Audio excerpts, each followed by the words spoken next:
Hello जी, good morning. कैसे आवाज नहीं आई? Good morning. बहुत बढ़िया। सीए लोगों की आवाज दूर दूर तक जानी चाहिए। तो सीए फाउंडेशन में कुल मिला के 4 सब्जेक्ट है, हमने कल ही बात कर ली थी। पहला सब्जेक्ट है आपका देन देन देन ठीक है। कल ही मैंने आपको बता दिया था, लास्ट के ये जो 2 पेपर हैं ये एमसीक्यू होंगे और जो शुरू के 2 पेपर हैं वो डिस्क्रिप्टिव होंगे। बात आ जाती है कि सर इनमें से इजी सब्जेक्ट कौन सा है और डिफिकल्ट सब्जेक्ट कौन सा है। चारों ही डिफिकल्ट है अगर आप रोज की रोज पढ़ाई नहीं करेंगे तो, और चारों ही इजी हैं अगर आप रोज की रोज पढ़ाई करेंगे तो। सर क्या आमतौर पे सीए फाउंडेशन पहले अटेम्प्ट में निकल जाता है? हाँ, बिल्कुल निकल जाता है। सर आपके यहाँ का रिकॉर्ड क्या है? लास्ट ईयर 69 स्टूडेंट में से 36 अप्रॉक्स मेरे यहाँ से पास हुए थे। तो ओवरऑल इंडिया का रिजल्ट 14% था, पर मेरे यहाँ से ऑलमोस्ट 50% या नियर अबाउट 50% आ गया। पर सर क्या ये 100% भी हो सकता है? ये मेरा ड्रीम है। मतलब मैं ये एम लेके चलता हूं रोज की, यार अगर मैंने 40 बच्चे पढ़ाने हैं तो 40 के 40 पास हो जाएं, ऐसा हो जाए। तो मेरे अकेले के एफर्ट से हो जाएंगे क्या? तो सामने वाली पार्टी का भी साहब एफर्ट तो लगेगा। तो एक ही गुरु मंत्र है, रोज की रोज क्लास आओ, रोज का रोज पढ़ाई करो। जैसे हम लंच डिनर या ब्रेकफास्ट या रोज के रूटीन में करते हैं, ऐसी रोज के रूटीन में पढ़ाई रखनी है हमें। ठीक। तो अभी आपने क्वांट एप्टीट्यूड पढ़ा, आज मैं आपको जो डेमो दे रहा हूं वो बिजनेस लॉ सब्जेक्ट का दे रहा हूं। आज सिर्फ अपन लॉ को ही पकड़ेंगे, लॉ के बारे में ही समझेंगे, क्या कोर्स है, कैसा क्या है। ठीक है ना? तो सबसे पहले आप लोग नोट डाउन करें कि आपका टारगेट क्या है, आपका सिलेबस क्या है। एक दिन ही सही, पर बिल्कुल सीए फाउंडेशन के स्टूडेंट बन के पढ़ाई करना, ठीक है? क्योंकि बीबीए में भी ये चैप्टर है जो अभी मैं स्टार्ट कर रहा हूं।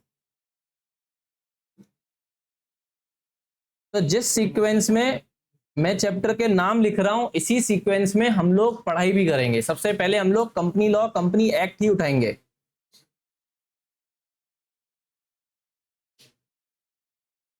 उसके बाद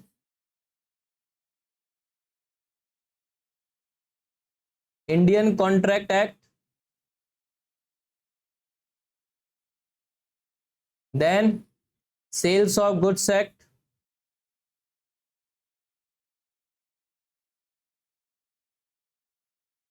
partnership act, LLP act, LLP limited liability partnership, मैंने शॉर्टकट में लिख दिया है।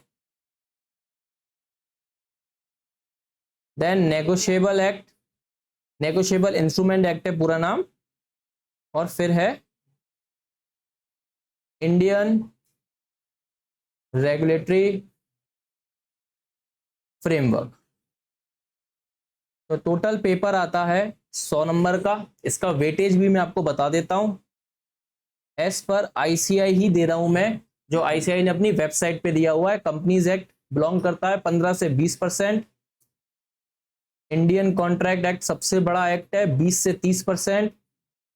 सेल ऑफ गुड्स एक्ट 15 से 20, पार्टनरशिप एक्ट 15 से 20, एलएलपी 5 से 10, नेगोशिएबल भी आप 10 से 15% माने। और ये आता है नहीं आता है, इसका किस्मत पे डिपेंड करेगा। वो है इंडियन रेगुलेटरी फ्रेमवर्क 0 to 5। तो कुल मिला के ये एक परसेंटेज है। हाँ, थोड़ा ऊपर नीचे हो सकता है। जैसे जनवरी 2026 में आईसी एक्ट 32 नंबर का आ गया, तो आईसीआई कभी कभी अपनी बात पे भी नहीं टिकती, कभी कभी ज्यादा नंबर का भी दे देती है। तो 32 मार्क्स का इंडियन कॉन्ट्रैक्ट दे दिया, तो हम लोगों को टाइम कितना लगेगा? ऑलमोस्ट 20 डेज कंपनीज एक्ट में जाएंगे। कम से कम 1 महीना या 1 महीना 10 दिन आईसी एक्ट ले लेगा। सेल्स ऑफ गुड्स एक्ट 12 दिन, मतलब 12 से 15 मान लो आप।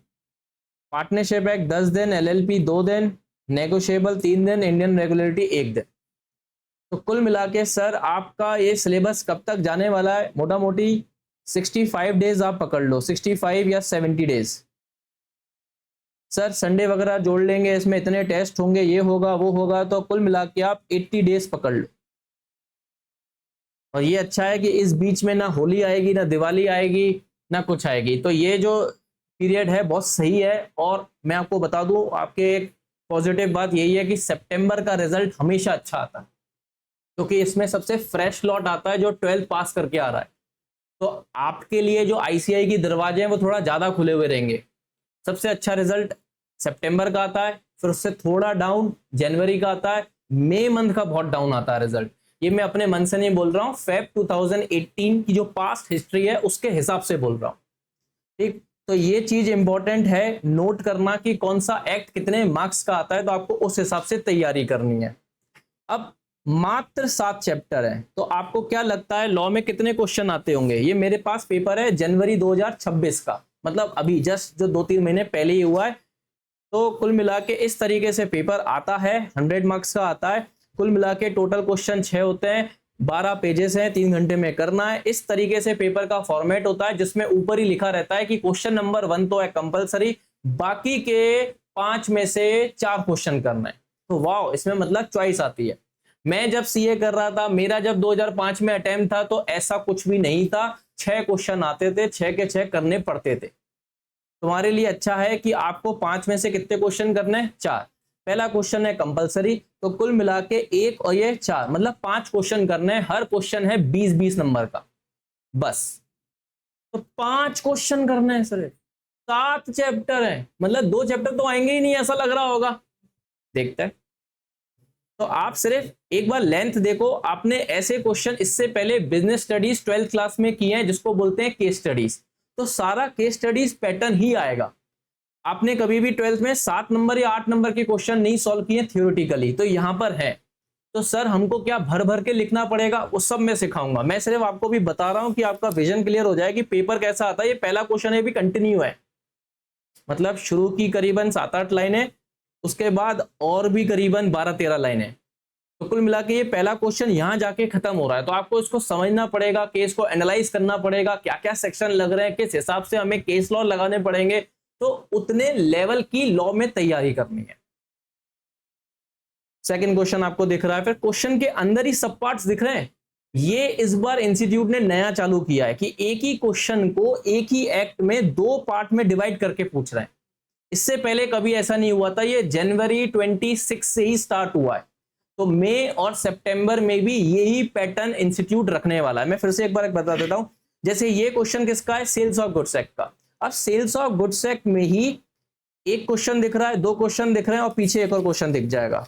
मतलब एक ही एक्ट से 3 क्वेश्चन उसी केस से बना के आगे कंटिन्यू कर रहे हैं। अभी आपको कुछ नहीं समझ में आ रहा है, बस मैं आपको सिर्फ पैटर्न बता रहा हूं। कोई भी आपको ऐसे डायरेक्ट क्वेश्चन नहीं दिख रहा है, सारे के सारे केसेस ही हैं। तो आपको ये आइडिया लग जाना चाहिए कि हमें किस लेवल की तैयारी करनी है। आईसीआई तो आपको निपटाने के लिए ही बैठा है, हम उनको निपटाएंगे, मतलब अच्छा लिखकर। ठीक है, तो कुल मिला के आपने देख लिया। हाँ, एक आध क्वेश्चन ऐसे डायरेक्ट आया, ये वो इंडियन रेगुलेटरी फ्रेमवर्क से आ गया। ठीक है ना। अब देखो मैंने परसेंटेज कितना लिखवाया इंस्टीट्यूट से देखकर, 0 से 5% पर दिया कितना है? 6 नंबर का। तो इंस्टीट्यूट कभी कभी 1-2 नंबर कम ज्यादा कर लेता है। ठीक है ना, वो अप्रोक्स वाली चीज है। कुल मिला के सर पेपर यहां जाके खत्म हो रहा है और इंटरनल चॉइस भी आ रही है। तुम कितने खुशकिस्मत हो कि अंदर भी चॉइस दे रहे हैं वो लोग, क्वेश्चंस के बीच में भी। चलिए, यहां तक बात हमें क्लियर हो गई। तो सर हमको तैयारी इस लेवल की करनी है। हाँ, अब जैसे ही कंपनीज एक्ट अपना चलेगा तो इसके 2 टेस्ट होंगे। एक अराउंड 9th या 10th डे पे आएगा और एक जब ये पूरा एक्ट हो जाएगा। ठीक, चलिए स्टार्ट करते हैं पर। मेरे ख्याल से रजिस्ट्रेशन अभी आप लोगों ने करवाया है, तो जिसने करवाया उसकी या तो मॉड्यूल्स आ गई होंगी या आने को होंगी। आने को है, ठीक है। तो सर जब तक हम क्या करें, तो आपको कुछ नहीं करना, इंस्टीट्यूट की साइट पे जाना है। इंस्टीट्यूट की साइट पे जैसे ही आप, मैं शुरू से दिखा देता हूं, बोले आईसीआई वेबसाइट पे जाना है आपको। उसके बाद स्टडी मटेरियल न्यू वाले पे जाना है और मई 26 ऑनवर्ड से जो मॉड्यूल्स अवेलेबल हैं डिजिटली प्लेटफॉर्म पे, आपको उधर जाना है। उसके बाद जैसे ही आप पेपर नंबर 2 पे क्लिक करेंगे आपको ये सारे नोट्स मिल जाएंगे। तो अभी हम लोग क्या पढ़ रहे हैं? Companies act. कंपनीज एक्ट पे हमें आ जाना है। तो कुल मिला के सर क्या फ्री ऑफ कॉस्ट ये नोट्स वगैरह सब अवेलेबल है? हाँ, तो हार्ड कॉपी जब आप फॉर्म रजिस्टर्ड करवा लोगे तब आ जाएगा, आपके पास सॉफ्ट कॉपी में तो सब कुछ अवेलेबल है। ठीक है, चलिए सबसे पहले मेरे को एक बात बताओ, एक व्यक्ति है प्यारा सा मिस्टर ए, अगर ये बिजनेस करने की सोचता है और अकेले ही बिजनेस में पैसा लगाता है तो इस बिजनेस के स्टेटस को क्या बोलेंगे? बहुत बढ़िया, सोल प्रोप्राइटर। तो सोल प्रोप्राइटर के बिजनेस में पैसा कौन लगा रहा है? खुद ओनर। ठीक है, इस बिजनेस में सारे डिसीजन मेकिंग कौन लेगा? Mister A. अगर इस बिजनेस से प्रॉफिट हो जाता है तो वो किसका होगा? अरे वाह। और अगर लॉस हो जाता है तो मिस्टर ए का ही होगा। ठीक है, मान लो इस प्रॉफिट पर इनकम टैक्स का लव लेटर आ जाए और बोले भाई तुमने टैक्स नहीं भरा है, तुम्हें टैक्स देना है, तो क्या मिस्टर ए ये बोल के बच सकता है कि भाई ये तो बिजनेस का प्रॉफिट है, बिजनेस से जाके टैक्स वसूलो, मेरे से क्यों ले रहे हो? क्योंकि बिजनेस और ओनर तो अलग अलग है ना, वो तो मेरा बिजनेस है, मैंने तो बिजनेस में पैसा लगाया, आप बिजनेस से जाके ले लो। तो क्या इनकम टैक्स बिजनेस को पे करना पड़ेगा या मिस्टर ए को? मिस्टर ए को ही करना पड़ेगा, बिकॉज सोल प्रोप्राइटर में बिजनेस और ओनर अलग अलग आइडेंटिटी नहीं है, ये एक ही आइडेंटिटी है, राइट। और अगर इनके पास बिजनेस में से पैसा नहीं निकलता तो क्या मिस्टर ए को पर्सनली पैसा लाना पड़ेगा? क्या मिस्टर ए को अपने घर से बेचकर पैसे देने ही पड़ेंगे? मतलब मिस्टर ए की क्या अनलिमिटेड लायबिलिटी है? हाँ, तुम्हें तो सब याद आ रहा है 11th क्लास का बिजनेस में। तो सोल प्रोप्राइटर का एक तरीके से ये डिसएडवांटेज हो गया कि कल को अगर टैक्स ज्यादा आया, पैसे नहीं है, तो हम तो भाई पूरे अमाउंट के लिए लायबल हैं, पर्सनली लायबल हो जाएंगे, घर बार तक बिक जाएगा हमारा। और इसी टेंशन में अगर ये खत्म हो गया तो बंदा खत्म तो धंधा खत्म। मतलब सोल प्रोप्राइटर में अगर सोल प्रोप्राइटर की ही डेथ हो गई तो बिजनेस वहीं डिसकंटिन्यू, वहीं एंड, राइट। मान लो अब तुमसे ये पूछा जा रहा है कि बिजनेस अगर टैक्स भरेगा तो क्या इसको पैन कार्ड लेना पड़ेगा? अच्छा, टैक्स भरने के लिए हमें पैन कार्ड नंबर चाहिए होता है, परमानेंट अकाउंट नंबर, राइट। तो क्या बिजनेस का पैन कार्ड अलग होगा as compare to mister A का, या दोनों का सेम ही रहेगा? सेम ही रहेगा सोल प्रोप्राइटर में। ठीक, चलो कल को अगर हमें बिजनेस बड़ा करना है तो बिजनेस बड़ा करने के लिए मेन चीज क्या चाहिए हमें? पैसा, कैपिटल चाहिए ना। ठीक है, तो भाई ए ने बोला मेरे पास तो इससे ज्यादा कैपिटल नहीं है, तो ये क्या कर रहा है, अपने जैसे ही और लोग जोड़ रहा है। ये मैंने बंदे बनाए, तो मैं कीड़े लग रहे होंगे पर ये बंदे हैं। तो अब एक से भले दो, चार लोग मिलकर बिजनेस में पैसा लगा रहे हैं और बिजनेस स्टार्ट कर दिया है। अब इस बिजनेस का स्टेटस क्या है? Wow, partnership firm. Partnership firm में डिसीजन मेकिंग कौन लेगा? सारे पार्टनर्स लेंगे, सारे पार्टनर्स लेंगे। तो ये लोग डिसीजन कैसे लेंगे? जैसे मान लो इनको नई मशीन खरीदनी है और वो नई मशीन भी लोन पर आ रही है, तो लोन किस बैंक से लें, कितने रेट पर लें, ये तो डिसीजन इंपॉर्टेंट है। इससे तो भाई मशीन की कॉस्ट पे फर्क पड़ेगा, हमारे बिजनेस के प्रॉफिट पे फर्क पड़ेगा। तो जब ये लोग डिसीजन लेंगे तो क्या कंसेंट ऑफ ऑल पार्टनर चाहिए? पक्का नहीं, मेजॉरिटी चाहिए, कंसेंट ऑफ मेजॉरिटी चाहिए। सर मेजॉरिटी मतलब क्या? चार की मेजॉरिटी क्या मतलब? More than 50%। तो मोर देन 50 मतलब कितने लोगों की हाँ चाहिए? 3 लोगों की कम से कम हाँ चाहिए। ठीक है, अगर फर्म में हमने एक और पार्टनर लेने की कोशिश करी, जैसे कि ई, तो ई को हम लोग फर्म में लें या नहीं लें, अब कितने लोगों की कंसेंट चाहिए? कितने लोगों की कंसेंट चाहिए? ऑल। सर ये कैसे हमें याद आ गया? क्योंकि तुमने 12th क्लास में पढ़ा कि एडमिशन के केस में consent of all partner, retirement के केस में कंसेंट ऑफ ऑल पार्टनर, अगर आपने बिजनेस का नेचर चेंज करना है कंसेंट ऑफ ऑल पार्टनर, बाकी सारे केसेस में मेजॉरिटी। तो ये सब बातें ही हम पार्टनरशिप एक्ट में सीखेंगे। पार्टनरशिप एक्ट की अकाउंटिंग आप 12th क्लास में सीख कर आए हो, पर लॉ क्या बोलता है, कहां मेजॉरिटी की कंसेंट लगेगी अनन्या, कहां ऑल पार्टनर की कंसेंट लगेगी, वो तो हम कानून में देखेंगे। अभी बात आ जाती है, अगर इस पार्टनरशिप फर्म में प्रॉफिट आ जाता है, किसका होगा ये प्रॉफिट? सब पर। कैसे डिस्ट्रीब्यूट करूं मैं इसको? बहुत बढ़िया। और अगर ये मेंशन नहीं है तो? बहुत बढ़िया, याद आ रही है सब पुरानी बीती बातें, बहुत बढ़िया। और अगर लॉस हो गया तो पीएसआर में, पीएसआर अगर नहीं है तो इक्वल, ठीक है। कल को इनकम टैक्स का लव लेटर इनको भी आ गया कि तुमने भी इनकम टैक्स नहीं भरा है, कौन लायबल होगा? पार्टनर्स या फर्म? पार्टनर्स या फर्म? कौन कौन कह रहा है फर्म? फर्म लायबल होगी, फर्म लायबल होगी, फर्म लायबल होगी, और फर्म ने अगर पैसा नहीं दिया तो पार्टनर्स।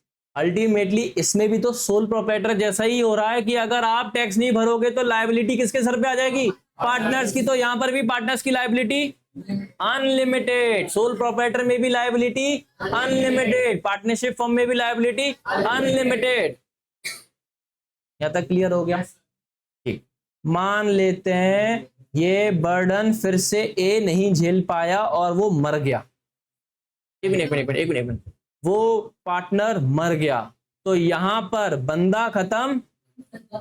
पक्का?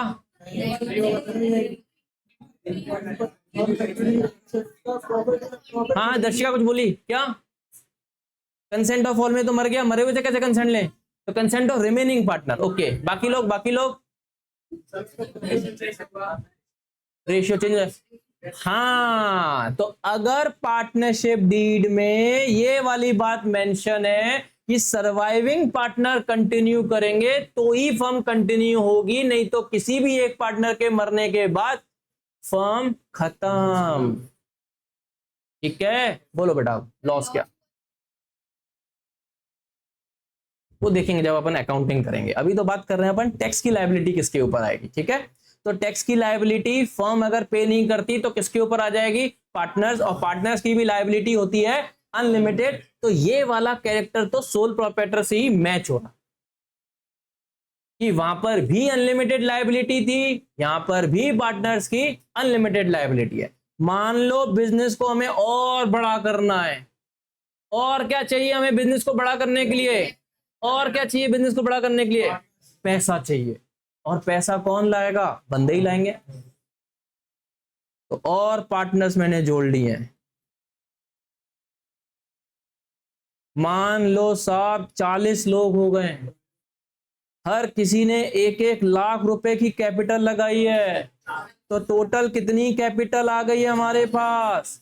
40 लाख रुपए। और जब हमने फर्म बनाई, मशीन खरीदने गए हम जर्मनी से, तो मशीन तो आ रही थी 60 लाख रुपए की।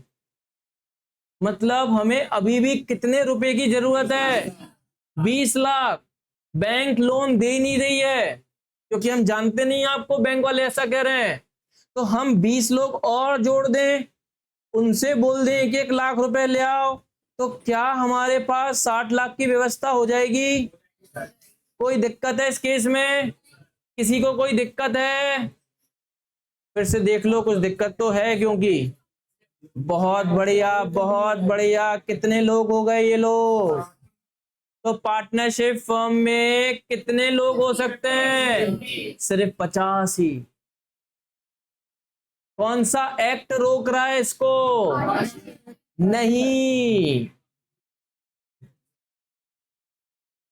कंपनी से। हाँ 2013। चलो सर अब ये क्या नहीं भला आ गई, कंपनीज एक्ट कहां से आ गया इसमें?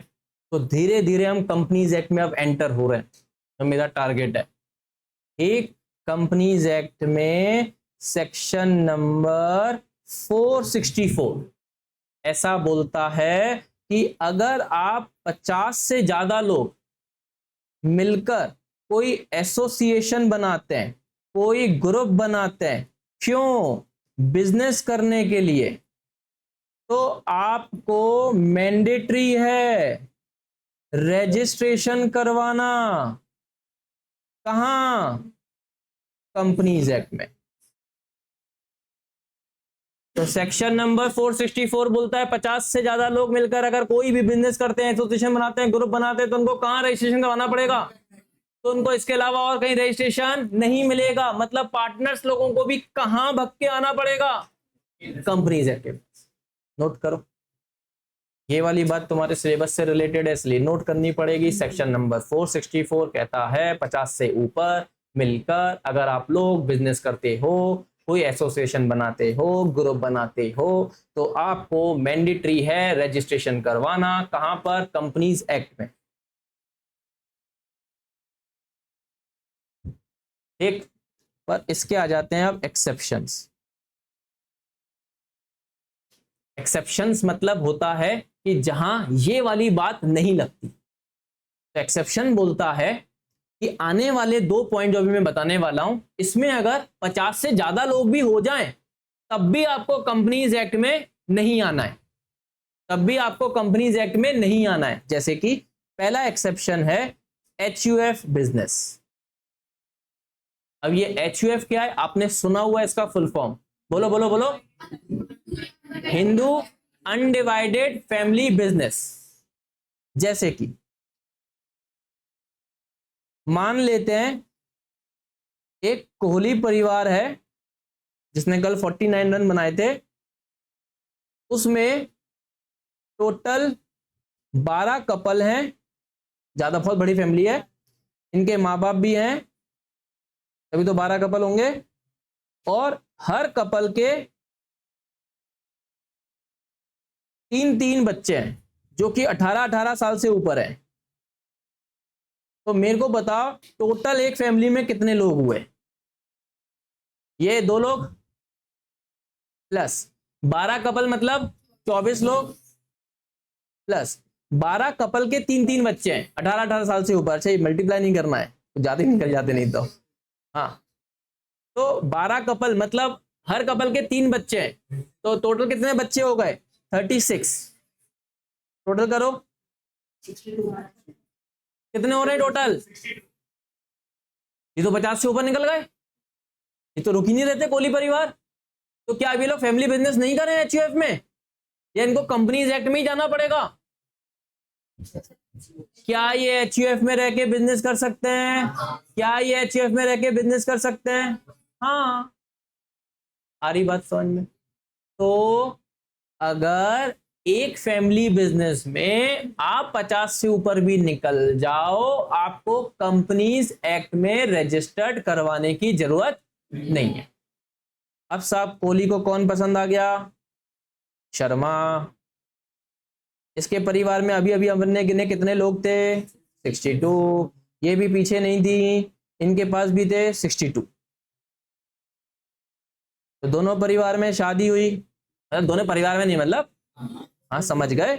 तो इन्होंने एक कंबाइंड फैमिली बिजनेस कर लिया, कोहली शर्मा मिलकर बिजनेस करेंगे। हम टोटल कितने लोग हो गए? हाँ, 124। अब तो कोई दिक्कत नहीं है, फैमिली तो एक हो गई ना, शादी जो हो गई है ये गलत हो जाएगा। लॉ बोलता है एक फैमिली में अगर 50 से ऊपर जा रहे हैं तो आप बिना कंपनीज एक्ट में रजिस्टर्ड करवाए बिजनेस कर सकते हो। पर अगर 2 परिवार या उससे ज्यादा परिवार मिलकर बिजनेस कर रहे हो, 50 से ऊपर जा रहे हैं, तो आपको कहां जाना पड़ेगा? कंपनीज एक्ट में। पॉइंट टू बी नोटेड है ये। तो सर नोट करें क्या वापस से? एक फैमिली बिजनेस में कहां तक अलाउड है? एक फैमिली में कहां तक अलाउड है? अनलिमिटेड। करो तुम 200 लोगों की संख्या बनाओ, पॉसिबल नहीं है कह रहे हैं अपन। पर अगर 2 फैमिली मिलके बिजनेस करेंगे तो वापस से लिमिट काउंट हो जाएगी। आ रही बात समझ में? तो अपन वापस से एक्सेप्शन के बाहर आ गए। ठीक, जो तो सेकंड लास्ट बैठा है बेटा, बता मैंने भी क्या समझाया? आप ही हाँ। तो उनको कंपनीज एक्ट में जरूरत नहीं है जाने की। पर अगर 2 फैमिली या 3 फैमिली मिलकर बिजनेस करेंगे और 50 से ऊपर निकल गए तो बोलो बोलो, तो कंपनीज एक्ट में जाने की जरूरत है। हाँ, कंपनीज एक्ट को क्या दिक्कत है, वो तो वेलकम है। अभी बताऊंगा इसका भी लॉजिक कि क्यों कंपनीज एक्ट में जाने के बाद कंपनीज वालों को क्यों फायदा है या क्या फायदा है। ठीक है, सेकंड, भाई आप लोग क्या कर रहे हो यहाँ पे? अभी सीए पढ़ने आए, दो लोग कल सीएस पढ़ने आए थे, पता नहीं, एक तो दिख रही है एक नहीं दिख रही है मेरे को। और कोई सीए में या सीएस कुछ करने आया है क्या यहाँ पे? नहीं। सीए लोग क्या सोल प्रोप्राइटर फर्म खोल सकते हैं? क्या पार्टनरशिप फर्म खोल सकते हैं? क्या एलएलपी खोल सकते हैं? एलएलपी मतलब लिमिटेड लायबिलिटी पार्टनरशिप, इसका भी आंसर हाँ ही है। क्या ऑडिट करने के लिए कंपनी खोल सकते हैं? नहीं। तो आप लोग मिलकर कंपनी नहीं ओपन कर सकते। अगर आपने किसी और की ऑडिट करनी है तो आप अगर प्रैक्टिस करना चाह रहे हैं तो यही 3 स्टेटस ले सकते हैं, या तो सिंगल, या पार्टनरशिप फर्म, या फिर एलएलपी। अब बात आ जाती है सोल प्रोप्राइटर में तो एक ही रहेगा। पार्टनरशिप फर्म में अभी अभी अपन ने पढ़ा कितने तक मैक्सिमम पार्टनर हो सकते हैं? 50 से ऊपर जाएंगे तो कहां जाना पड़ेगा? और कंपनीज एक्ट में अपन जा नहीं सकते, मना किया गया है साहब, इसलिए यहां की लिमिट बढ़ा के कर दी है 100। तो अगर तुमने सीए फर्म खोली तो तुम्हारे मैक्सिमम पार्टनर कितने हो सकते हैं? 100। तो सर क्या ये सीएस में भी अलाउड है? हाँ है। क्या ये सीएमए में भी अलाउड है? हाँ है। तो जिसका पार्लियामेंट में प्रोफेशनल्स जो है उनका अगर कोई सेपरेट एक्ट है, कानून है, जैसे आईसीआई का कानून क्या है? ICI act 1949। तो जिन जिन का पार्लियामेंट के थ्रू सेपरेट एक्ट बना हुआ है उनकी लिमिट कितनी कर दी अब? मैक्सिमम 100। सब बॉटम लाइन में क्रक्स करो भाई, अगर आपने पार्टनरशिप फर्म खोली है आप मैक्सिमम 50 पार्टनर ही रख सकते हैं, पर अगर आपने ऐसा प्रोफेशनल फर्म खोली है, प्रोफेशनल लोग कौन हो सकते हैं? सीए, सीएस या सीएमए, जिनका पार्लियामेंट में सेपरेट एक्ट है। अरे बात समझ में? उन लोगों के लिए लिमिट कितनी कर दी है? 100। यहां तक बात समझ में आ गई? क्या ये वाली बातें लिख ली है? कोई दिक्कत तो नहीं है? क्या लिखनी है हमें बातें, बताओ ना। या पार्टनरशिप में हो सकता है?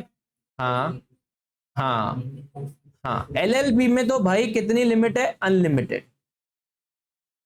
एलएलबी में कितने पार्टनर्स हो सकते हैं? अनलिमिटेड। एलएलपी के बारे में मैं ज्यादा जिक्र नहीं कर रहा क्योंकि जब अपन ये एक्ट पढ़ेंगे तब ज्यादा डिटेल में जाएंगे। अभी मैं पार्टनरशिप फर्म कंपनीज वाली बातें जो सिर्फ वही अट्रैक्ट कर रहा हूं। ठीक। तो सर अगर हमारे पास ऐसा कोई क्लाइंट आए और क्लाइंट बोल रहा है कि मेरे को इतनी बड़ी फर्म खोलनी है, इतनी बड़ी फर्म खोलनी है, इतनी बड़ी फर्म खोलनी है कि सब लोग समा जाएं उसमें, सब लोग आ जाएं, तो क्या एडवाइस दोगे आप? एलएलबी। क्योंकि एलएलबी में कितने पार्टनर्स हो सकते हैं? अनलिमिटेड। और मजे की बात, सीए फर्म में सिर्फ कौन पार्टनर हो सकते हैं? सिर्फ सीए। पर एलएलपी में CA, CS, CMA, doctor, engineer, advocate, architect, जितने डिग्री वाले प्रोफेशनल्स हैं वो सब पार्टनर्स हो सकते हैं। तो याद करो तुम्हारी जिन जिन से 10th क्लास से दोस्ती छूट गई थी, जो अलग स्ट्रीम में चले गए थे, जब तुम सीए बन जाओगे वो इंजीनियर बन जाएंगे या डॉक्टर बन जाएंगे, उनको बुला लेना और क्या खोल देना? एलएलपी। इंजीनियर से बोलना घर तू बना, डॉक्टर से बोलना दिल तू खोल, शरीर तू खोल, बैलेंस शीट का काम हम करेंगे क्योंकि हम फाइनेंशियल डॉक्टर हैं। सीएस वाले लीगल ब्रेन है, सीएमए प्रॉफिट इंजीनियर्स हैं, प्रॉफिट के बारे में डिसाइड करते हैं, कॉस्ट कम कैसे होनी है, प्रॉफिट कैसे बढ़ाना है।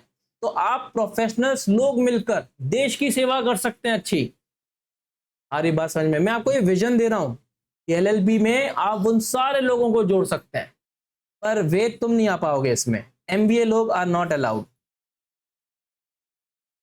क्योंकि एमबीए की कोई ऐसे प्रोफेशनल बॉडी नहीं है। सॉरी, ये डिग्री वाले सिर्फ आ सकते हैं, एमबीए अलाउड नहीं है इसमें। ठीक है, आप एमबीए नौकरी पे रख लो, उसमें क्या है। चलिए वापस, हाँ जी। एलएलपी लिमिटेड लायबिलिटी पार्टनरशिप, चलिए वापस से जहां से हमने कहानी स्टार्ट करी थी। अगर पार्टनरशिप फर्म को बड़ा बिजनेस करना है और लोग हायर करने पड़ेंगे, और ज्यादा से ज्यादा हम कितने लोग हायर कर सकते हैं? 50। 50 से ऊपर अगर हम गए तो हमको क्या ओपन करना पड़ेगा? Company open. अब सर कंपनी भी कौन सी? तो मैंने कल के लेक्चर में आपको 3 वैरायटी बता दी थी। बिल्कुल सही, बताओ। 1% कंपनी, बहुत बढ़िया, प्राइवेट और पब्लिक, राइट। कल मैंने आपको बताया था मिनिमम मेंबर ओपीसी में कितने हैं? प्राइवेट में, पब्लिक में, बहुत बढ़िया बहुत बढ़िया, मतलब कल की पढ़ाई आप करके आए, मजा आ गए।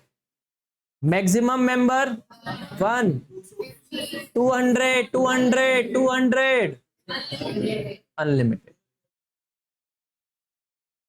मैंने आपको मिनिमम डायरेक्टर के बारे में भी बता दिया था, 1, 2, 3, और मैक्सिमम डायरेक्टर के बारे में भी बता दिया था 15, 15, 15। तो जिन्होंने कल ये वाली बातें नोट नहीं करी है प्लीज आज कर लें, ये भी इंपॉर्टेंट है। धीरे धीरे हम अपने कंपनीज एक्ट में एंट्री मार रहे हैं। बेसिक बेसिक इंट्रो चल रहा था, तो याददाश्त पे जोर डालो। मैंने अभी कंपनीज एक्ट का एक सेक्शन आपसे डिस्कस कर लिया। बहुत बढ़िया बहुत बढ़िया, कह रहा है सीए नहीं करना है। Section number 464। तो टोटल ऐसे आपको कितने सेक्शंस याद करने हैं? मात्र टोटल सेक्शन है 470 बस, जो कि 29 चैप्टर्स में डिवाइडेड है बस। मैंने जब कंपनीज एक्ट 13 से पहले 1956 वाला पढ़ा था, इससे पहले वाला एक्ट था कंपनीज एक्ट 1956, 619 सेक्शन थे, 619। तुम्हारे में कितने हैं? 470 सिर्फ। हमारे में भी चैप्टर्स इतने ही थे आसपास, तुम्हारे में भी 29 है। तुम्हारे में बस एक चीज बढ़ा दी है, रूल्स। हमारे टाइम पे रूल्स कितने थे? 0। तुम्हारे टाइम पे कितने?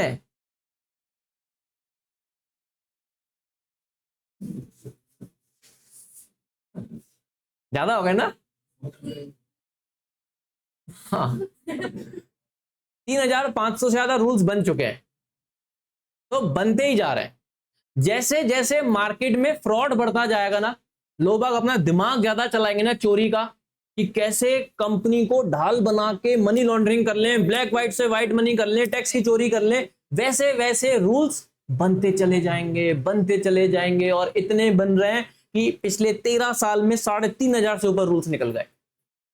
तो सर ये तो हमारे लिए बहुत बड़ी चीज हो गई। हाँ हो गई। तो सर हमारे सिलेबस में कितने सेक्शन आ रहे हैं? मात्र 20 बस। सीए फाउंडेशन में कितने सेक्शन है? 20। जब हम बड़े हो जाएंगे सीए इंटर, टोटल 148 सेक्शन आ जाएंगे, और फाइनल आते आते पूरे। सारी बात समझ में? एक इतना ही चीजें हमें पढ़नी है, 20 सेक्शन पे हमें फोकस करना है, 8-10 रूल्स हैं वो हमें फोकस करना है, एक चैप्टर बस हमें पढ़ना है, और थोड़ी बहुत डेफिनेशंस पढ़नी है। डेफिनेशंस कितनी है? सिर्फ 95। तुमको कितनी पढ़नी है? मुश्किल से 10 या 11। फाउंडेशन, छोटे छोटे बच्चे हैं हम लोग, इसलिए छोटा छोटा सिलेबस है, पर ये अपने आप में बहुत भारी है। ये आने वाले तुम्हें 10-15 दिन में पता पड़ जाएगी। एक फाउंडेशन से इंटर जाने में मेरी कैलकुलेशन के हिसाब से तुम्हें 2 सब्जेक्ट रोकते हैं। बताओ इन चारों में से कौन से 2 होंगे? वो कहाँ गया? एक लॉ और एक मैथ्स, क्वांट एप्टीट्यूड। ये 2 सब्जेक्ट आपको रोकेंगे। ज्यादातर बच्चे इन दोनों में लुढ़कते हैं। अब रीजन, लॉ बहुत सारे टीचर्स पढ़ा रहे हैं, बहुत अच्छा पढ़ा रहे हैं, सब अच्छा पढ़ा रहे हैं, तो उसको बोलते हैं इंटरप्रिटेशन। लॉ को इंटरप्रेट करना, इंटरप्रेट करके समझना, एनालाइज करना, क्यों, कैसे, क्या, ये सब चीजें। तो ये तो तुम सीख गए, सीख जाओगे धीरे धीरे। फिर आता है प्रेजेंटेशन। लॉ को प्रेजेंट कैसे करते हैं, आ रही बात समझ में, उस पर मैटर करता है। तो जितना अच्छा प्रेजेंट कर सकते हो तब तुम्हारे मार्क्स अच्छे आएंगे। तो प्रेजेंट तुम कैसे करोगे, तुम्हारे सामने कोई जज तो है नहीं भाई। लॉ तुम कौन सा उसमें जाओगे, केस लड़ने जाओगे, फाइट करने जाओगे लॉ रूम में, चैम्बर में, तो तुमको आंसर लिखना है। तो प्रेजेंटेशन मैटर करता है। एक तो तुम्हारी 12th तक की जो इंग्लिश है वो खुल के सामने आ जाएगी अभी यार, बिल्कुल बिखर बिखर के, कहाँ क्या ग्रामर मिस्टेक है, कैसा क्या है। तो ये चीजों पे हमें फोकस करना है, ठीक। और एक एक चीज को अच्छे से इंटरप्रेट करना है। लॉ में एक एक चीज का मतलब है, जैसे मीन्स का मतलब क्या होता है, MEANS, मीन्स। मीन्स का मतलब तो मतलब ही होता है, पर यहां पे अलग डेफिनेशन है, इसको समझाया गया है कि मीन्स का मतलब ये होता है। तो एक एक चीज को समझाया गया है। गुड्स का मतलब क्या होता है, सामान, पर यहां पे सामान की भी डेफिनेशन दी हुई है कि गुड्स हमारे लॉ में इसका मतलब ये है। आगे बात समझ में। जैसे फॉर एग्जांपल अगर तुमने शेयर मार्केट के बारे में थोड़ा बहुत सुना होगा, तो कभी कभी ऐसा बोलते हैं ना, बुलिश मार्केट आ गया है, बुल आ गया है साहब। बुल मतलब, बुल मतलब क्या है, नॉर्मल, नॉर्मल लैंग्वेज में बुल मतलब क्या, सांड बोलने में शर्म आ रही है मतलब, कुल मिला के तो बुल। तो ये कैसी लैंग्वेज है, बुल पीरियड आ रहा है, बियरिश पीरियड चल रहा है, बियर आ गया है साहब शेयर मार्केट में। अब इसको कैसे समझाया है, बुल जब भी मारता है ना ऐसे ऊपर पटकता है, हरी बात समझ में, सिंग से ऊपर आदमी को उठा देता है, मतलब लेडी को भी अगर वो आ जाए सामने तो किसी को भी उठा सकता है, पर नीचे से ऊपर उठाता है। यहां से इंटरप्रेट किया है कि जब शेयर मार्केट तेजी से ऊपर उठे तो क्या बोल देंगे इसको, बुल पीरियड आ गया, तो वर्ड चुरा लिया। तो लॉ ने बुल पीरियड का मतलब बताया है। अब किसी को अगर ये मतलब नहीं मालूम और कोई ऐसा बोले उसके सामने, यार शेयर मार्केट में बुल आ गया है, घबरा जाएगा यार, साड़ आ गया, हम तो नहीं जाएंगे। बियर आ गया, भालू आ गया। अब भालू कैसे मारता है, आदमी को नीचे दबोचता है। तो जब शेयर मार्केट नीचे चली जाए तो क्या बोल देते हैं, भाई बियरिश मार्केट है। तो यहां पे आ जाता है इंटरप्रिटेशन। आ रही बात समझ में। तो वही चीजें हमें सीखनी है और फिर उसको कैसे प्रेजेंट करना है, ठीक। चलिए अब मैं वो बातें पूछता हूं जो आपको सब मालूम है, पहले से सब मालूम है आपको। 11th क्लास 12th क्लास भर भर के टीचरों ने पढ़ाया है। बेसिक सा बिल्कुल क्वेश्चन पूछ रहा हूं मैं कि कंपनी का फीचर्स क्या होते हैं, ये सब आप लोगों को मालूम है। बहुत बढ़िया, अरे अरे अरे रुके नहीं जा रहे, बहुत बढ़िया। लिमिटेड लाइबिलिटी, ओ हो, सेपरेट लीगल एंटिटी, मजा आ गए। अरे मेरी स्पीड स्लो है, रुक तो जाओ। Artificial person, voluntary association, common seal किसी ने बोला, हाँ, और नंबर ऑफ मेंबर्स, ये कैसा फीचर है, नहीं, ये कैरेक्टर्स बताने हैं, कंपनी के कैरेक्टर्स, नंबर ऑफ मेंबर्स नहीं, चलो ठीक है। और अरे वाह, परपेचुअल सक्सेशन, ठीक है। और जोर डालो यार, याददाश्त पे आ जाएगा। और can sue and can be sued, और कैन कॉन्ट्रैक्ट, और अब याद नहीं आ रहा है तुम लोगों को, management and ownership is different, और कुछ किसी ने बोला था अभी, मैंडेटरी रजिस्ट्रेशन भी बोला था किसी ने,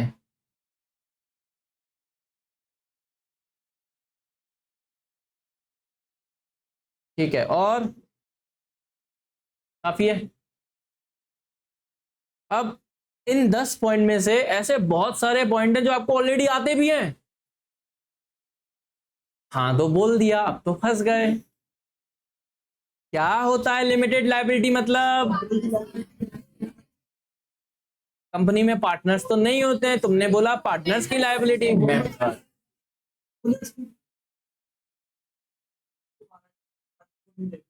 separate legal entity, artificial person, voluntary association. चलो ऑलमोस्ट सबको आता है, पर फिर भी मैं समझाऊं, डिटेल में समझेंगे अपन, राइट। सबसे पहले अपन यही वाला पॉइंट उठा लेते हैं, मैंडेटरी रजिस्ट्रेशन, और एक तुमने अभी अभी बोला था वॉलेंट्री एसोसिएशन। देखो भाई, वॉलेंट्री मतलब होता है इच्छा, और एसोसिएशन मतलब होता है ग्रुप, ठीक है। एचयूएफ में क्या होता है, अगर कोई बच्चा पैदा हुआ है, पैदा होने से ही प्रॉपर्टी में उसका हिस्सा बन जाता है। शर्मा परिवार में कोई पैदा हुआ है, भाई तेरा प्रॉपर्टी में आज से ही हिस्सा, मतलब बाय बर्थ ही आप एचयूएफ के मेंबर बन गए। आपसे पूछा नहीं जाएगा कि आपको अपनी फैमिली में हिस्सा चाहिए कि नहीं, अरे मिलेगा ही मिलेगा। पर कंपनी का अगर आपको मेंबर बनना है तो आपको वॉलेंट्री हाँ करना पड़ेगा, जबरदस्ती आपसे नहीं करवा सकते, या जबरदस्ती आपको नहीं लिया जा सकता, ठीक। तो मतलब अगर कोई भी इसमें मेंबर बनेगा तो क्या उसने अपनी कंसेंट फ्री दी होगी? हाँ, जबरदस्ती तो ना ली होगी, ऐसे बंदूक लगा तो ना बोला होगा चल कंपनी का मेंबर बन, दौड़ाऊं तेरी गर्दन, ऐसा नहीं हो सकता। वॉलेंट्री वो आगे आया है, अपनी कंसेंट दी है। फॉर एग्जाम्पल, जैसे कल मैंने एचडीएफसी के 15 शेयर्स खरीदे, तो मैं डीमैट अकाउंट पे गया, मेरे को लग रहा है यार 724 रुपए का चल रहा है, अभी थोड़े दिन पहले 834 का चल रहा था, मार्केट डाउन है, खरीद लो। मार्केट डाउन को चल रहा है अभी थोड़ा थोड़ा, किसी की लड़ाई चल रही है क्या? कौन लड़ रहे हैं? 2-3 लोग, याद आ गया। तो इस चक्कर में मार्केट बहुत वॉलेटाइल है, ऊपर नीचे चल रहा है, जैसे आज वापस से ऊपर खुला है थोड़ा सा, ठीक है ना। तो अभी बेचने का टाइम है, जैसे ही मार्केट नीचे खुले तो परचेस करने का टाइम है। तो मेरे को इच्छा हुई तो मैंने जाके एचडीएफसी के शेयर्स खरीदे ना, जबरदस्ती होना था। तो दैट इज व्हाट वॉलेंट्री में किसी कंपनी का मेंबर बन सकता, वॉलेंट्री एसोसिएशन। फिर यहां पे आ रहा है मैंडेटरी रजिस्ट्रेशन। अगर आपने कंपनी बनाई है तो आपको रजिस्ट्रेशन करवाना पड़ेगा, पर कहां? बहुत बढ़िया, बहुत बढ़िया, अगर ये आपने सुना हुआ है तो। आरओसी का फुल फॉर्म, आरओसी का फुल फॉर्म, सेकंड लास्ट जो बैठा है बेटा आप बताओ। रजिस्ट्रार ऑफ कंपनीज, ठीक है, रजिस्ट्रार ऑफ कंपनीज। कहां है ये, कहां जाएं? तो हर स्टेट में एक आरओसी होता है, हर स्टेट में एक आरओसी, पर महाराष्ट्र एंड तमिलनाडु में दो दो आरओसी है। महाराष्ट्र में पुणे और मुंबई, तमिलनाडु में चेन्नई एंड कोयम्बटूर, बाकी स्टेट में एक एक आरओसी। तो एमपी में कितने आरओसी होंगे? एक ही। तो एमपी का आरओसी कहां पर होगा? भोपाल, क्योंकि कैपिटल है। पर ऐसा नहीं है, किस्मत है अपनी ग्वालियर में ही है। सर कहां पर है? पैदल ही जा सकते हो, संजय कॉम्प्लेक्स में सेकंड फ्लोर पे, यही जा सकते हो, ओल्ड हाई कोर्ट के पास। एक तो एक तमिलनाडु में दो हैं, कंपनियां ज्यादा हैं, अब दिल्ली में भी बढ़ रहा है, तो ये आरओसी अब और बढ़ते चले जाएंगे। दिल्ली में ही कम से कम 3 आरओसी होने वाले हैं। फॉरेन कंपनियों के लिए आरओसी अलग रहता है, वो दिल्ली में रहता ही रहता है। तो एक आरओसी वो हो गया, और एक जो इंडियन कंपनीज हैं उनके लिए आरओसी है, ठीक है। वापस से आ जाते हैं, आरओसी एमपी में कितना हो गया? एक ही। कहां पर है वो? तो हमको अगर कंपनी खोलनी है इंदौर में, तो कहां रजिस्टर्ड करवानी पड़ेगी? ग्वालियर की आरओसी। हमें कंपनी खोलनी है दतिया में, कहां रजिस्टर्ड करवानी पड़ेगी? ग्वालियर की आरओसी। हमें कंपनी खोलनी है झांसी में, सबको ग्वालियर में ले आएंगे, झांसी को भी ले आएंगे, यही चेक कर रहा था। झांसी के लिए कहां जाना पड़ेगा? UP ROC. आ रही बात समझ में? तो हर स्टेट का आरओसी अलग अलग है। सर हम कैसे जाएंगे? सर हम मान लो इंदौर में रहते हैं, हम क्या ग्वालियर चक्कर लगाते रहेंगे? सारी चीजें ऑनलाइन होंगी, आपने आरओसी की वेबसाइट पे जाना है, आपने जैसे ही अपनी कंपनी का सिन नंबर डाला या जो भी है वो आरओसी पकड़ ले। यहां तक बात क्लियर हो गई? सर आरओसी अगर हमारी बात नहीं सुने तो हम कहां जाएं? नहीं सुन रहा है आरओसी हमारी, नहीं मान रहा है हमारी, नहीं रजिस्टर्ड कर रहा है, पैसे बिना वैसे भी, ऐसा बोलना नहीं चाहिए लाइव में, समझ ही गए होगे आगे का सेंटेंस, नहीं कर रहा है वो काम, गांधी जी चाहिए, क्या करें हम, कहां कंप्लेन करें? हम जाएंगे आरडी के पास। आरडी मतलब होता है रीजनल डायरेक्टर। आरओसी के ऊपर कौन बैठता है? Regional director. ये पूरी इंडिया में 7 ही हैं, जोन बटे हुए हैं, सेंट्रल, ईस्ट, वेस्ट, साउथ, ऐसे करते। सर आरडी भी नहीं सुन रहा, इसको ज्यादा चाहिए, किसके पास जाएं अब हम? एमसीए के पास, मिनिस्ट्री ऑफ कॉर्पोरेट अफेयर्स। इसमें बैठते हैं सेंट्रल गवर्नमेंट। हर मिनिस्ट्री का एक सेंट्रल गवर्नमेंट होता है, ठीक। सर इन लोगों का क्या कोई कोर्ट रूम भी है सेपरेट से? हाँ, उसको बोलते हैं NCLT, national company law tribunal. Please ये बातें नोट करो, तुम्हारे सिलेबस का ही पार्ट है ये सब। मैंने आपको बताया आरओसी, आरओसी के ऊपर आरडी, आरडी के ऊपर एमसीए, और इनका जो कोर्ट होता है वो होता है NCLT, national company law tribunal. MCA का फुल फॉर्म होता है ministry of corporate affairs, RD का फुल फॉर्म होता है रीजनल डायरेक्टर। तो मान लेते हैं आज तुम सीए बन गए, एमसीए का, एनसीएलटी का national company law tribunal, ROC ऊपर आरडी ऊपर एमसीए, एमसीए में बैठता है सेंट्रल गवर्नमेंट, निर्मला सीतारमन जी हैं जो कि कॉर्पोरेट अफेयर्स मिनिस्टर। फिर आ जाता है एनसीएलटी, एनसीएलटी का फुल फॉर्म है नेशनल कंपनी लॉ ट्राइब्यूनल। एक मान लो आज आप सीए बन गए, आपका एक क्लाइंट है रिलायंस इंडस्ट्री लिमिटेड, उसका केस फंस गया है साहब, मुंबई आरडी पास नहीं कर रहा है, तो अब आप कहां केस फाइल करेंगे? एमसीए के पास जाएंगे रिक्वेस्ट लेने। तो आपका जो केस है वो एक नॉर्मल हाई कोर्ट में लड़ा जाएगा या एनसीएलटी में लड़ा जाएगा? एनसीएलटी में।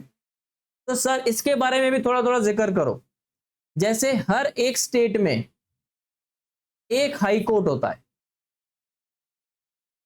तो सर ये तो हमें मालूम है ग्वालियर में कहां है, तो एमपी का हाई कोर्ट कहां है? जबलपुर में। आपको लग रहा होगा इतने दिन से हम ई रिक्शा वाले को बोलते हुए आ रहे हैं हाई कोर्ट तक चलना, तो चलता भी है, तो सर ये ओल्ड हो गया है? नहीं, it is not high court, it is actually civil court. और यहां पे सिविल कोर्ट को लोग क्या बोलते हैं? हाई कोर्ट है। एक्चुअली में हाई कोर्ट की बेंच बैठती है यहां 3 जज की। जज जो बैठते हैं वो ऑड नंबर में बैठते हैं, 1 3 5 7। तो यहां पे बेंच बैठती है 3 जज की। अगर कोई फास्ट ट्रायल करना है, जैसे इसने 9 ब्रूटल मर्डर किए हैं और सीमेंट में दबा के रख दिए हैं, तो इसका केस हम जबलपुर तक भी क्यों लेके जाएं? इतने बड़े कैदी को जैसे ही बाहर निकालेंगे लोग बाग वैसे ही मार देंगे। शक्ल देखो बड़ा कैदी वाली। हाँ, तो इसके लिए हम इसका यही सुनवाई कर लेना, जज को बुला के ही यहीं से सीधे काला पानी की सजा अंडमान निकोबार भेज देंगे हम इसको। सारी बात समझ में? तो बात आ जाती है कि सर ये ट्राइब्यूनल क्या होता है? अब tribunal is actually equal to high court only. Tribunal होता है फास्ट ट्रैक कोर्ट। अब मैं बताता हूं ये सब क्या है। तुमको ना इस सब को सुन के ना एलएलबी करने का बड़ा इंटरेस्ट आएगा, क्योंकि मेरे को भी ऐसे ही पैदा हुआ था इंटरेस्ट। मैंने भी एलएलबी करी, हालांकि मैं एलएलबी की प्रैक्टिस नहीं कर रहा हूं, बट बहुत अच्छा ये भी प्रोफेशन है। आप सीए के साथ ऑप्ट कर सकते हैं या सीएस के साथ भी ऑप्ट कर सकते हैं। क्या है अब ये सब चीजें बताते हैं हम।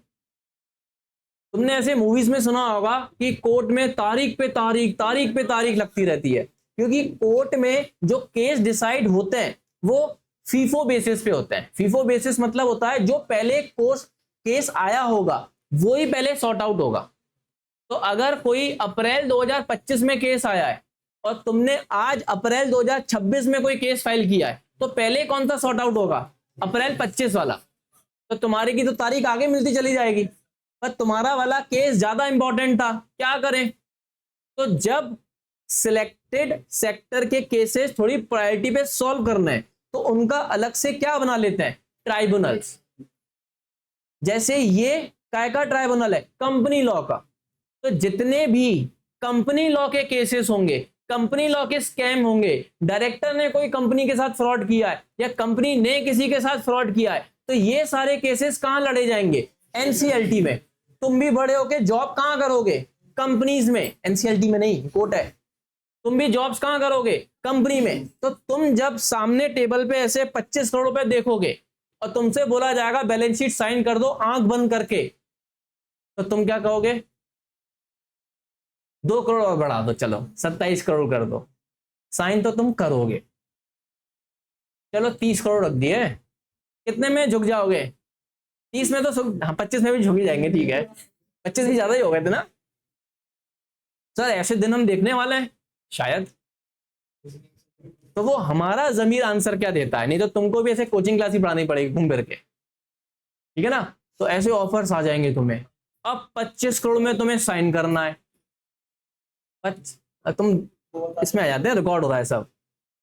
25 करोड़ रुपए में अगर तुमने सब साइन कर दिया, कल को तुम पे अगर केस चला तो कहां चला जाएगा? एनसीएलटी। आगे बात समझ में? तो स्पेसिफिक है। अब तुमने 25 करोड़ लिए हैं, वो मैटर तो है ही है, साथ में तुमने खून खराबा भी किया है, प्रोविडेंट फंड की चोरी करी है, ईपीएफ पेंशन फंड खा गए तुम बहुत सारे लोगों का, तो ये केस भी क्या एनसीएलटी में आएंगे? तुमने मनी लॉन्ड्रिंग करी है, स्मगलिंग करी है, तुम आतंकवादी हो, अरे तुम मतलब मिस्टर एक्स ले लो, कहां से कहां ले आ गया मैं तुम लोगों को, देख रहे हो आज में। तो जब आप पे अलग अलग इल्जाम लगे, क्या वो कंपनी से रिलेटेड थे? तो क्या वो यहां सॉल्व होंगे? क्या नहीं। अब बात समझ में आ रही है? तो यहां पे सिर्फ कौन से केस लॉ आएंगे? ऐसे ही क्या और ट्राइब्यूनल है भारत में? 7-8 ट्राइब्यूनल्स बन चुकी है।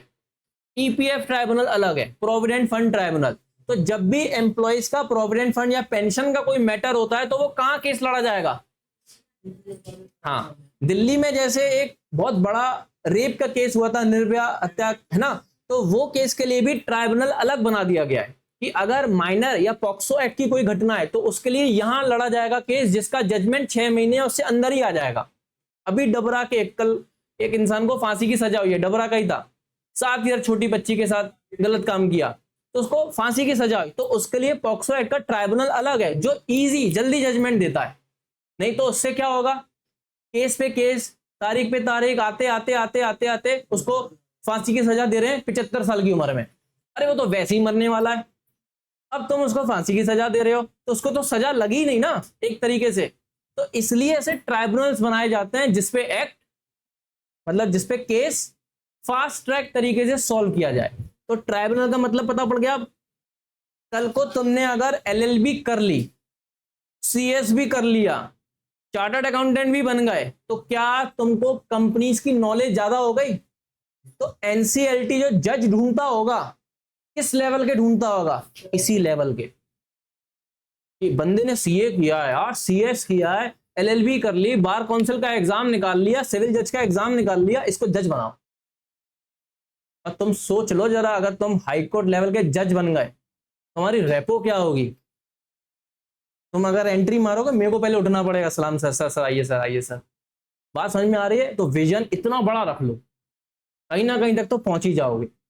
तो क्या पढ़ाई में इतनी दम है कि वो तुमको रिस्पेक्ट, पावर, पैसा, स्टेटस, हर चीज दिलवा सकता है? हाँ।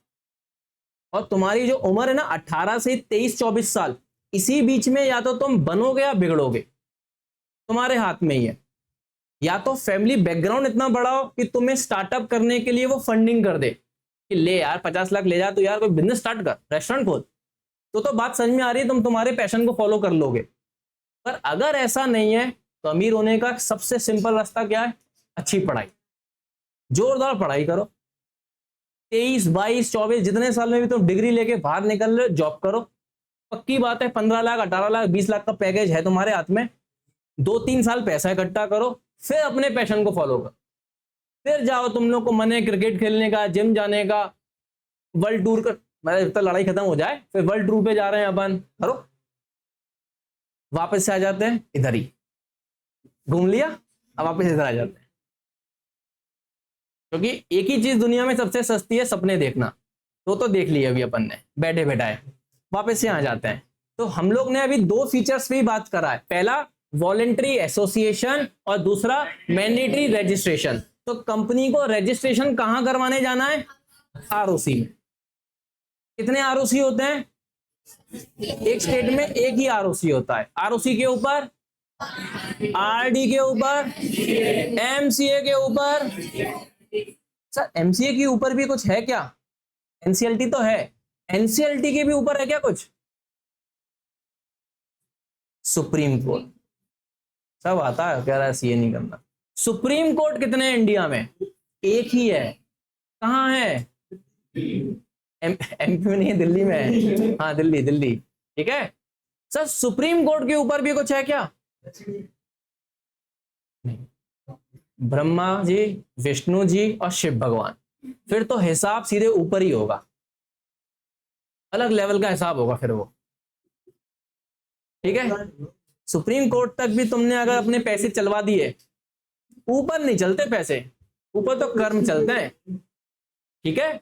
तो हर चीज में देखना लॉ सिस्टम बना हुआ है। अपन हाईएस्ट एपेक्स बॉडी अपना जजमेंट देने का सुप्रीम कोर्ट ही है।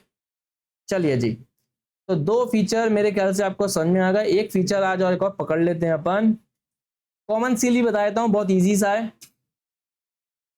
कॉमन सील 5 जून 15 से मैंडेटरी नहीं है, नहीं है, नहीं है। तो सर ये कॉमन सील होती क्या है? अगर कंपनी और आउटसाइडर कॉन्ट्रैक्ट या एग्रीमेंट में आ रहे हैं और कंपनी की तरफ से कोई वादा है कि हम ये वादा पूरा करेंगे, हमको तुमको इतने शेयर्स देने, हमको तुमको इतने पैसे देने, तुम्हारे पूरे पैसे हमारे पास आ गए, हमको तुमसे कोई पैसा नहीं चाहिए, एक्स वाई जेड। कंपनी का कोई ऐसा आउटसाइडर की तरफ कोई इंपॉर्टेंट वादा है, कॉन्ट्रैक्ट है, एग्रीमेंट है, जहां कंपनी की लायबिलिटी बढ़ रही है, घट रही है, कम हो रही है, ट्रांसफर हो रही है, एक्स वाई जेड। ऐसी जगह, ऐसे एग्रीमेंट पे लगती है कॉमन सील। क्या लगती है? Common seal. सर हमें याद आ रहा है वो ऐसे ब्लू रंग का ऐसे इंक पैड होता है, ऐसे ठप्पा लगा देते हैं। वो नहीं होता, वो नहीं होता। कॉमन सील ऐसे स्टेपलर के फॉर्म में होता है। फिर अपन उसको कागज को ऐसे बीच में रखते हैं, स्टेपलर से कसके प्रेस करते हैं, फिर जो कॉमन सील में जो कंपनी का इंप्रेशन है वो उस कागज पे आ जाता है। उसको आप ऐसे टच करके रखोगे तो आपको फील भी होगा कि हाँ यार, जैसे आप किसी कॉइन को ऐसे पेंसिल से करो कागज के नीचे रख के, फिर कॉइन को हटा दो, तो क्या कॉइन का इंप्रेशन उस कागज पे आ जाएगा और आपको फील भी होगा। वैसा ही कॉमन सील होता है। तो सुनने के बाद ऐसा स्टूपिडिटी लग रही है, ये क्या मजा आ गया यार, अब ये कॉमन सील क्या है, ऐसे स्टेपल ही करते फिरेंगे सब कागजों पे। तो इसकी जगह अब क्या आ गया है कि डायरेक्टर को साइन करना पड़ेगा, साथ में कंपनी सेक्रेटरी को भी। कहां है हमारी कंपनी सेक्रेटरी? कंपनी सेक्रेटरी को भी साइन करना पड़ेगा। इतना इंपॉर्टेंट डॉक्यूमेंट, जहां पहले कॉमन सील चलती थी, अब कॉमन सील को हटाकर डायरेक्टर एंड कंपनी सेक्रेटरी का साइन कर दिया। तो ऐसे सारे इंपॉर्टेंट डॉक्यूमेंट, जैसे कि सबसे बड़ा इंपॉर्टेंट डॉक्यूमेंट होता है कंपनी की तरफ से शेयर सर्टिफिकेट। सुना है आपने? क्या होता है शेयर सर्टिफिकेट? भाई तुमने मेरी कंपनी के शेयर्स लिए तो तुमको बदले में एक एक्नॉलेजमेंट रसीद मिलेगी ना कि भाई तुम्हारे पास इस कंपनी के इतने शेयर्स हैं। उसको क्या बोलते हैं? Share certificate. शेयर सर्टिफिकेट तो तुम बैंक में गिरवी रख के लोन तक ले सकते। तो इंपॉर्टेंट डॉक्यूमेंट है। कंपनी ने अपनी तरफ से वादा किया ना, तुम्हारे हाथ में हमारे इतने शेयर्स हैं। उसमें कॉमन सील की जगह अब क्या लगेगा? डायरेक्टर और सीएस का सिग्नेचर। तो सर ये भी बहुत इंपॉर्टेंट पोस्ट होती है क्या कंपनी की? हाँ, मैंने क्या बोला ना, कंपनी का जो दिमाग है वो सीएस है। हरी बात समझ में? हम तो डॉक्टर्स हैं, मतलब CA are financial doctors. Balance sheet की हर नब को पकड़ के हम सही कर सकते हैं। दिमाग, लीगल दिमाग जो है वो सीएस। लॉयर्स भी रखते हैं बहुत सारे कंपनीज लोग, ठीक है ना, वो लोग। तो 3 फीचर आज हमारे हो गए, बताओ कौन कौन से?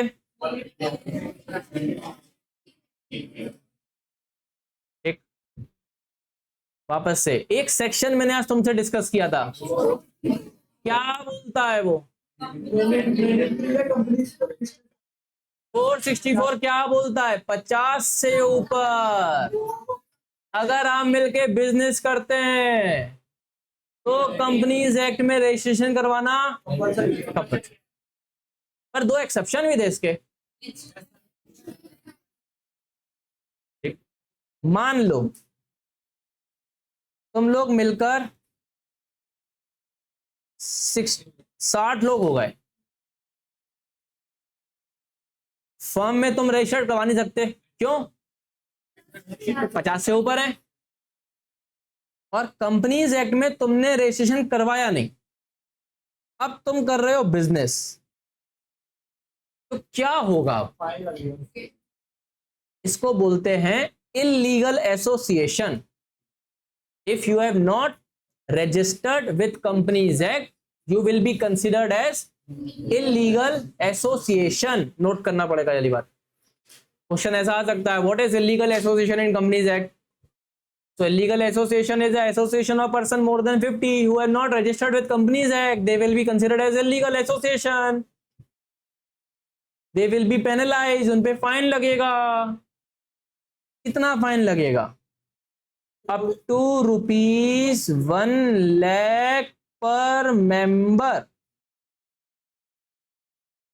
1 लाख रुपए तक फाइन लगेगा हर मेंबर के ऊपर। 50 से ऊपर जो 10 लोग हैं उन पे, या पूरे 60 लोगों पे? पूरे 60 लोगों पे। ऊपर से तुमने बिजनेस करके जो प्रॉफिट कमाया होगा उस पर 30% टैक्स भी लग जाएगा। कंपनीज एक्ट का रेट लगेगा। तो सर हम हमारे क्लाइंट को एडवाइस देंगे कि भाई इलीगल एसोसिएशन मत बन, कहां रजिस्टर्ड करवा ले? कंपनीज एक्ट पे। अगर नहीं करवाएगा तो क्या कहलाया जाएगा मार्केट में? Illegal association. कितने रुपए की चपेट पड़ेगी? 1 लाख रुपए तक हर मेंबर को, और अलग से टैक्स और देना पड़ जाएगा। सारे कॉन्ट्रैक्ट्स और रद्द हो जाएंगे तेरे। लॉस होगा तो टैक्स तो नहीं लगेगा, पर फाइन तो लगेगा ही। फाइन तो लगेगा। प्रॉफिट 30% टैक्स जाएगा। मतलब आप कंपनीज मान के आपको टैक्सेबिलिटी देनी पड़ेगी, ठीक है? एलएलपी में ऐसा नहीं है। एलएलपी बनवा लो ना आप। एलएलपी पूरा कानून पढ़ेंगे अपन, तब बेहतरीन समझेंगे। मैं तो अभी आपको ये साथ साथ में ये भी हिंट देता जा रहा हूं कि आप अपने क्लाइंट को कैसे बात करेंगे, कैसे एडवाइस करेंगे। तो आपको लॉ से बचाना भी है और लॉ से डराना भी है, क्योंकि सीए लोग लॉ तोड़ के कैसे बचें सिर्फ यही काम थोड़ा करेंगे। हम क्या यही करते रहेंगे जिंदगी भर? हमें प्लानिंग भी तो करनी है। लॉ के साथ कैसे चलना है, वही तो हम अच्छे चार्टर्ड अकाउंटेंट कहलाए जाएंगे। नहीं तो कोचिंग क्लास तो है ही। तो 464 इलीगल एसोसिएशन, 50 से ऊपर हो गए, रजिस्ट्रेशन करवाना पड़ेगा, नहीं तो 1-1 लाख रुपए तक का फाइन, ठीक है?